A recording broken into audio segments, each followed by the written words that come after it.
I spent 2 years fighting cancer, and not a single family member stood by me. Not my son, not my daughter-in-law, not even my grandson. But when I moved into the beach house worth over $2 million that my brother left me, suddenly they came knocking. I answered the door, looked my daughter-in-law in the eye, and said 3 calm words, "I'm glad you're here." What came next was a revelation about betrayal, greed, and finally, freedom. 2 years earlier, I thought I understood loneliness. I was 62 years old, widowed for almost a decade, and I had grown used to quiet evenings in my modest home.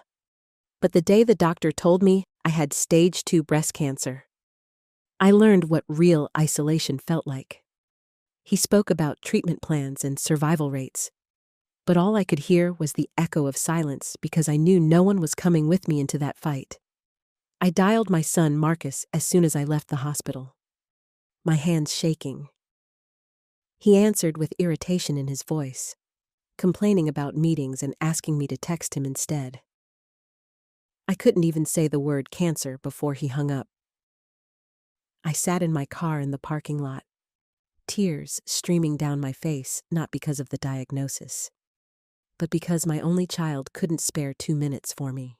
The first chemotherapy session was worse than I'd ever imagined, not because of the nausea or the fear, but because I had to walk into that room alone, clutching my purse while everyone else held hands with their loved ones. A nurse named Patricia noticed, her kind eyes softening as she asked if anyone was coming to pick me up.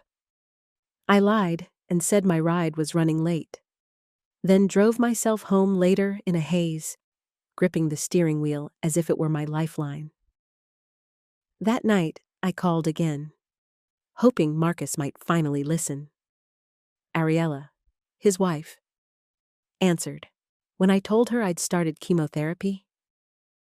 She paused, then said they were processing it and that the weekend was busy with work events and soccer games. They promised to figure something out soon. That soon never came. Week after week, I sat in that chair watching other families bring soups, blankets, and encouragement to their loved ones. I smiled at the nurses, made small talk, and then drove myself home to an empty house. By the 4th week, when my hair began to fall out in clumps, I tried Marcus again. He sighed, told me hair loss was normal, and asked if he could call me later. He never did. I bought a wig with money I barely had and wore it like a costume, a reminder that I was battling this illness alone. The worst part wasn't the poison in my veins. It was the silence. No calls, no visits, just the sound of my own voice talking to myself, so I didn't forget what it felt like to hear words in the house. 6 months passed. One generic card came in the mail from Marcus and Ariella, no personal message, just a printed thinking of you. I'd given up hope of ever seeing them. Then one afternoon, a letter arrived from an attorney. My estranged brother Richard had died suddenly, leaving me his entire estate. The shock nearly knocked me off my feet. The beach house in Malibu, investments I hadn't known about, a life insurance policy, all of it was mine. It was ironic the brother I hadn't spoken to in years supported me more in death than my son had in life. When my treatments ended and my doctor finally used the word remission, I packed up my old house and moved into Richard's beach home. Sunlight streamed through the windows. The ocean roared just beyond the deck, and for the first time in years, I felt like I could breathe. 6 weeks later, the doorbell rang. I hadn't given my address to Marcus or Ariella, so my heart pounded when I saw a familiar silhouette through the frosted glass. When I opened the door, there was Ariella, flawless in a white designer dress, her practiced smile wide and bright. She hugged me like we were best friends and immediately began admiring every detail of the house. She didn't ask how I was feeling. She didn't say she missed me. She wanted to know what Richard had left me, as she sat at my kitchen counter sipping coffee. Her voice took on a syrupy tone. She said they hadn't been around during my situation because life had been so overwhelming with promotions, soccer games, and her mother's health. Then she asked about Richard's estate, about tax implications, about whether I needed help managing the property. It was clear why she was really there, not for me, for what I had. I smiled politely, offered coffee, and let her speak, but as she drove away in her luxury car, I knew one thing for certain. They had abandoned me when I was at my weakest. But now that I had something they wanted, they were circling back. What they didn't know was that I was no longer the same woman who had cried alone in a parking lot. They were walking into something they weren't prepared for. The morning after Ariella's surprise visit, I sat on the deck with coffee cooling in my hands while the Pacific breathed in long, steady lungfuls. Helen, my 75-year-old neighbor with the golden retriever who adored everyone, strolled up the steps and lowered herself into the chair beside me. She chatted about the weather, then hesitated as if weighing whether truth would help or harm. "That visitor of yours cornered me at the mailbox," she said at last. "She asked how long you'd lived here, whether you seemed confused, whether I'd noticed you forgetting things." The word she used, forgetful, hung in the air like a trap. I felt something hard settle behind my ribs. "What did you tell her?" I asked. Helen clasped my hand. "That you are the sharpest person on this street, and that, if anyone was concerned, they should have shown up when you were sick." The gratitude that rose in me tasted like relief and salt. I stared at the pale line of horizon. While a new clarity formed, Ariella had not come for reconciliation. She had come for evidence. I drove back to my old neighborhood the next morning, a place dense with memories and the ghost of my former life. Maria Rodriguez, who had lived next door to my old house for 15 years, opened her door with her usual warmth. Then her smile faltered when I asked whether anyone had checked on me during treatment. "Your daughter-in-law came by more than once," she said, choosing her words carefully. "She asked whether you were getting lost on familiar streets, forgetting to pay bills, saying things that didn't make sense. She wondered if you were safe living alone. The shame that should have belonged to others tried to settle on my shoulders. I pushed it off. I visited the grocery store where the manager, Tom, always kept aside the small blueberry pies he knew I liked. He shifted uncomfortably when I asked if anyone had inquired about me. "She wanted to know if you were confused while shopping, making unusual purchases, or repeating questions," he admitted, then added, "I told her you were polite, clear, and organized, just a bit tired sometimes." "Tired, yes. Confused? No. I left with a pie I did not want, the box light in my hands and heavy in my heart, at home." I requested my medical records from Dr. Mitchell's office. When the nurse, Susan, called, she spoke with the unflinching kindness of someone who has seen too much and still chooses gentleness. Ariella had called multiple times asking about cognitive side effects of chemotherapy, Susan said, asking whether the team had documented memory loss, whether the doctor believed I could still make sound decisions. "We observed no impairment," she told me. "In fact, Dr. Mitchell often commented that you were one of the most engaged, informed patients under his care." The words steadied me like a railing on a steep staircase. There was nothing to forgive in my brain. The confusion belonged to those who mistook absence for love. The final puzzle piece came from a cardboard box I had never fully unpacked: old bills, appointment cards, scribbled reminders from days when fatigue made index cards feel like strategy. Wedged between insurance statements lay a photocopy whose title turned my blood to ice, a petition for guardianship. Marcus Patterson versus Doreen Patterson. It was dated 8 months into my treatment. The exact month I had stared at the ceiling night after night, counting the seconds between waves of nausea. The petition asserted that I suffered diminished mental capacity, that I could no longer manage my finances or medical decisions, and that my son should be appointed as my legal guardian.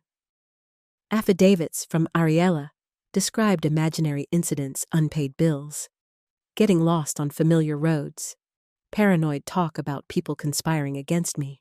At the bottom, a handwritten note from a lawyer recorded a blunt conclusion: insufficient evidence. Obtain medical documentation and independent witness statements before filing. I sat on the floor holding the paper as a familiar ache climbed my throat. It was not the ache of helplessness anymore. It was the ache of recognition. They had not merely abandoned me, they had tried to erase me.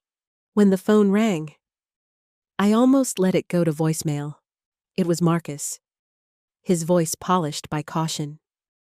He said Ariella had a wonderful visit, that they were thrilled I was in remission, that they would love to bring little Marcus down for the weekend to see the ocean.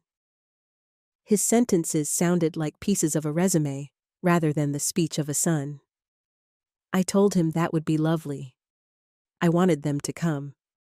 But this time, I would not be alone. I called Patricia Chen, an attorney recommended by a friend of Helen's. Patricia listened without interruption as I described the years of silence, the mailbox interrogation, the grocery store inquiries, the calls to the oncologist, and finally, the guardianship petition with lies stapled to the front like labels on a specimen jar. When I finished, she exhaled slowly. "We will document everything," she said. "We will gather statements. We will place protections around you, your assets, and your decisions. And if necessary, we will pursue restraining measures. But first, allow them to speak." People who build false narratives often reveal themselves when confronted with the truth they hoped you would never find. After our call, I telephoned Richard's estate attorney, Sandra Walsh, who had a voice like a lighthouse beam. She told me Richard had anticipated trouble. He had written clauses into his will that triggered if anyone challenged my competence or interfered with my inheritance. "Your brother loved you fiercely," she said. "He set the table so you would not go hungry." I slept that night without the wig and without fear. Saturday arrived washed in the kind of light that makes even hard things look merciful. At exactly 10:00 a.m., their black SUV rolled into my driveway as if punctuality could rewrite history. Marcus wore a polo shirt that tried to soften him.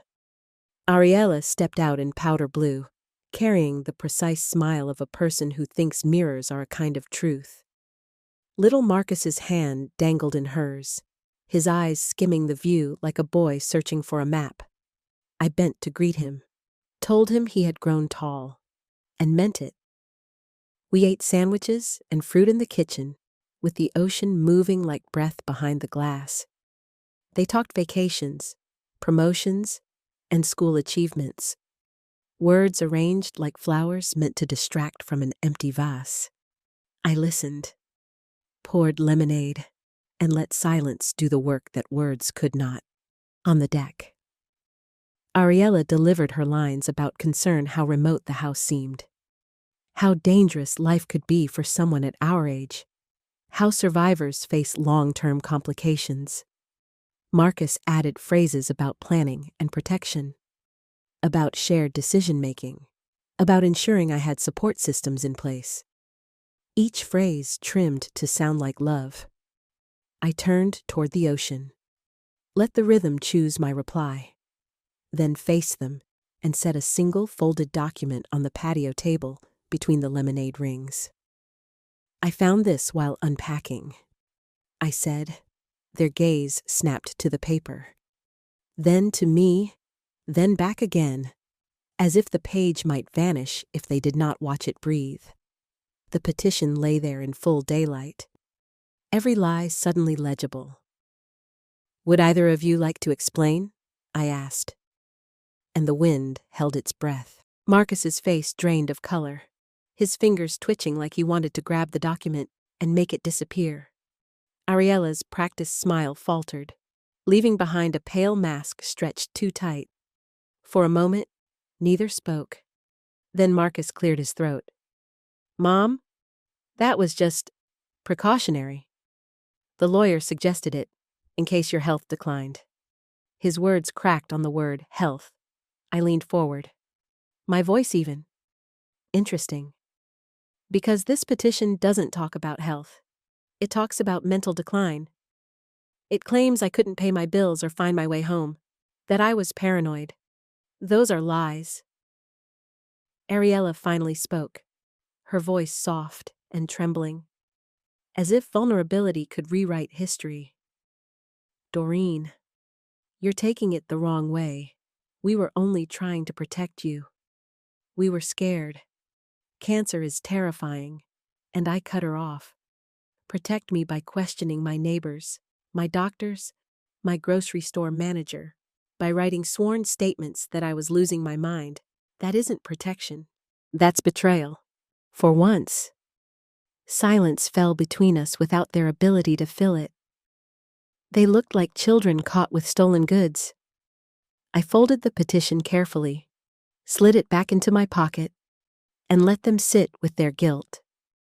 Then I added quietly, "Richard left protections in place. If anyone challenges my competence or inheritance, there are consequences. Serious ones." Ariella's lips parted as if to argue, but nothing came out. Marcus shifted uncomfortably, then tried again. "Mom, please. We admit we weren't there enough. We regret that. But we're here now, and we want to make things right." His words were a lifeline thrown into a storm he created himself. I didn't reach for it. They left soon after, their SUV disappearing down the driveway like a retreating tide. But by that evening, the phone calls began. First Marcus, his voice tight. "Mom, we need to talk. You misunderstood our intentions. We were worried about you." I almost laughed. "No. Marcus, I understood perfectly. You wanted control." Silence. Then he whispered, "How did you find out I didn't answer?" "Later." Ariella called, her mask gone. "Doreen, you can't destroy us over some paperwork that was never used. Families forgive. Think of little Marcus. Don't punish him for our mistakes." Her words dripped with desperation, each syllable sharpened into a weapon meant to cut guilt into me. "Ariella," I said, my tone steady. "In 2 years of treatment, how many times did you bring my grandson to visit me? Silence?" "0. And now you want to use him as leverage? Don't you dare." She sputtered, tried again, but I ended the call. The next night, pounding shook my door. Marcus's voice rose outside. "Mom, we know you're in there. Open up." I sat in my living room calmly turning the pages of a book, the security cameras recording everything. Ariella's shrill voice pierced the air. "This isn't over. Doreen, we won't let you destroy this family." Their threats melted into the night after 20 minutes of shouting, but the residue of their desperation lingered. The following morning, I called Patricia, my attorney, and told her everything. She didn't hesitate. "We'll pursue a restraining order. Their behavior is harassment, and coupled with that guardianship petition. We have grounds. Install security cameras throughout your property. Update your will with no contest clauses. And cut off all openings they could exploit." Her calm efficiency was a balm. For the first time in months, I felt protected. The restraining order was served within days. Patricia called to tell me Ariella had thrown the papers at the process server, screaming that I was vindictive, while Marcus threatened to fight it in court. I installed cameras on every corner of the house, motion lights that bathed the yard in white if anyone approached, and reinforced locks on the doors. My sanctuary now had armor, but people willing to plot against a cancer patient rarely accepted defeat easily. I learned that truth a week later, on a Saturday when the sky was bright enough to make the ocean sparkle like glass. I was in my garden planting flowers when I heard a car door slam. Ariella's heels clicked furiously on the driveway before her fist began pounding on my front door. "Doreen, open this door right now. We need to settle this." I stayed where I was, dirt under my fingernails, the sun warm on my shoulders. Her voice rose higher, cracked with rage. Then came the sharp crash of breaking glass. My body went cold. I called 911, my voice steady as I explained, "Someone has broken into my house. I have a restraining order against them." The police arrived in 6 minutes. They found Ariella in my living room, shards of glass glittering at her feet, sobbing that she was only trying to save her family. She was arrested for breaking and entering, for property damage, for violating a restraining order. Marcus arrived later, frantic, pleading with the officers, gesturing at me through the window as though I could erase what she had done. But I simply watched. When the officer came to me afterward, his voice was gentle but firm, "Ma'am. You've done the right thing. We'll file the report. Consider changing your locks." I nodded, though what I really wanted was peace. That night, Marcus called again, his voice broken. "Mom, please. Ariella might face felony charges. If you drop them, she could get probation instead. We're family. Everyone makes mistakes. This has gone far enough." I let the silence stretch before answering. "Marcus, do you remember what you told me the day I called with my diagnosis?" His voice caught. "You said you were in a meeting and asked me to text. Your mother told you she might die, and you couldn't spare 2 minutes. Do you remember where you were the day I started chemo?"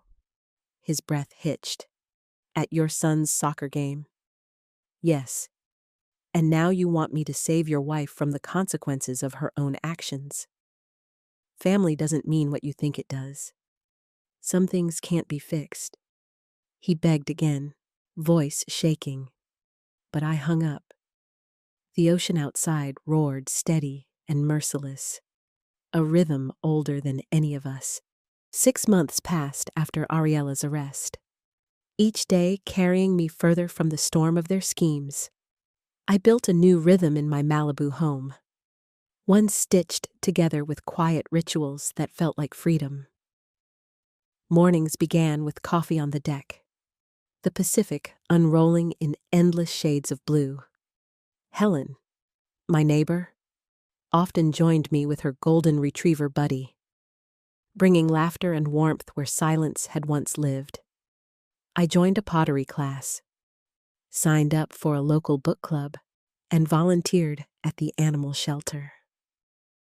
The life that cancer and abandonment had nearly stripped from me became something new, something fully mine.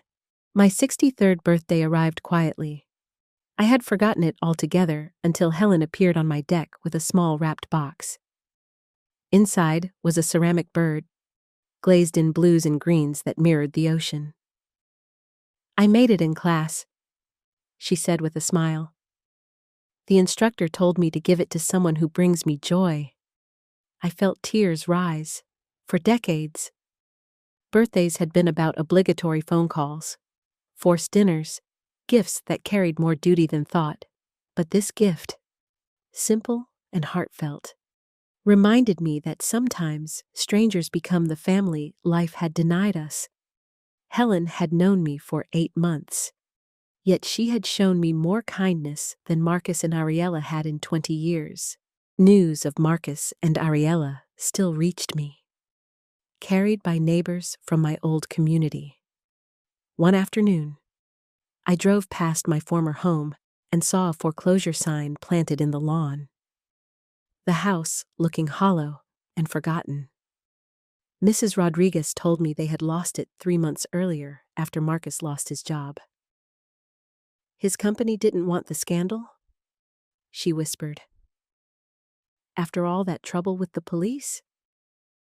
I learned that Marcus had moved into his in-laws' house, while Ariella returned to Arizona with their son.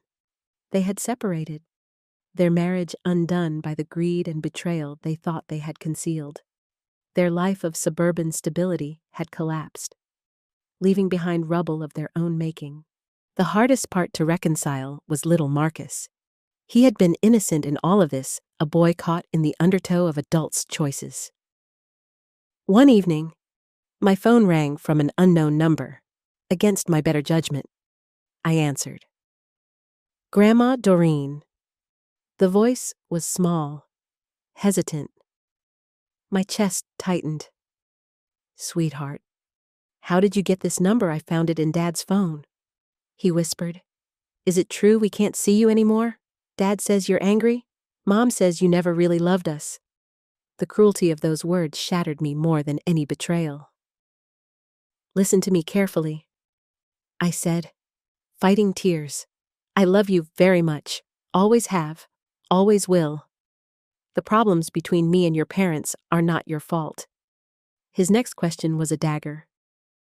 Will it ever get better? I swallowed hard. I hope so. But I don't know. Before he hung up, he whispered. I don't believe Mom. I know you love me. The line went dead, leaving me with tears streaming down my face. He was the only one I still ached for. The only one I hadn't chosen to let go. A year after moving into Richard's house, I decided to honor what I had endured. I drove back to the children's hospital, where I'd received part of my treatment, and handed the director a check for $50,000. This will fund support programs for patients without family nearby. I explained. I spent 2 years fighting cancer alone. No one should have to do that. For the first time, the silence of my lonely treatments became something powerful, something that could give comfort to others. On the 2nd anniversary of my diagnosis, I sat on the deck watching the sunset paint the horizon in molten gold. My phone buzzed with a message from Helen Wine and Cheese on my deck tomorrow evening. Bring dessert. I smiled, texting back a promise to bake. Around me was a family I had chosen, neighbors who checked in, friends who laughed with me, people who offered kindness without expecting anything in return. I had traded the illusion of family for something real. Looking back, I realized something essential. The price of absence is ultimately paid by those who choose not to be present. Marcus and Ariella had gambled that their silence would cost them nothing. Instead, it had cost them everything: their marriage, their home, their dignity, and most of all, their place in my life. What they had abandoned, I had rebuilt.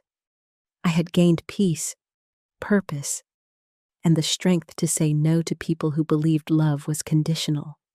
In losing them, I had found myself. If you've stayed with me until the end of this story, I want to thank you. Have you ever faced a moment when family betrayed you, or when you had to walk away for your own peace? Share your thoughts in the comments below. I'd love to hear how far this story travels. And if it touched you, please like, share, and subscribe so we can continue building this community together.